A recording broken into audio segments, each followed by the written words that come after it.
समझ में नहीं आया तो उसी समझाने के लिए मैं आया हूं, है ना। समझने की कोशिश करोगे ना, समझने की कोशिश करोगे, हर एक चीज समझ में आएगी। बहुत बेसिक से समझाने की कोशिश की है, ध्यान से सुन लेना। जब भी इकाई के अंक की बात होती है तो इकाई के अंक में दो तरीके के क्वेश्चन बन सकते हैं। पहला क्वेश्चन मल्टीप्लाई वाला देगा, तो मल्टीप्लाई वाला बेटा मैंने आपको ये समझाया है। मल्टीप्लाई वाला हम लोग कैसे करते हैं, इकाई के अंक की मल्टीप्लाई करते चले जाते हैं, तो ये इस क्वेश्चन का जवाब हो जाता है, ठीक है।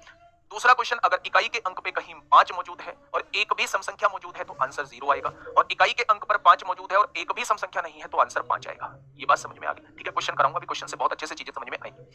दूसरा टाइप बनता है बेटा पावर वाले क्वेश्चन। तो पावर वाले कॉन्सेप्ट में केवल 3 कॉन्सेप्ट आप लोगों को याद रखने हैं। पहला कॉन्सेप्ट ये कहता है कि अगर इकाई के अंक पे आप लोगों को 1560 दिखाई दे तो जो दिखाई दे वही आंसर होता है, पावर का कोई फर्क नहीं पड़ता है। दूसरा पॉइंट ये कहता है अगर इकाई के अंक पे आपको 2 3 7 8 दिखाई दे तो पावर को 4 से डिवाइड कर देना, और पावर को 4 से डिवाइड करने पे जो शेषफल आएगा उसे इकाई के अंक पे लगा देना, वही आपका जवाब हो जाएगा। लेकिन यही एक डाउट उठता है, अगर पावर पूरी पूरी डिवाइड हो गई तो क्या करेंगे, तो पावर 4 लगा देंगे। ये दूसरा पॉइंट हम लोगों का था। तीसरा पॉइंट ये कहता है कि अगर 4 की पावर सम है तो इकाई का अंक 6 होगा, और 4 की पावर विषम है तो इकाई का अंक जो है वो 1 होगा। 4 का नियम खत्म हो गया। 9 के केस में 9 की पावर सम है तो इकाई का अंक 1 होगा, और 9 की पावर अगर विषम है तो इकाई का अंक जो है वो 9 होगा। यहां पे पूरा हम लोगों का यूनिट डिजिट जो है वो खत्म होता है।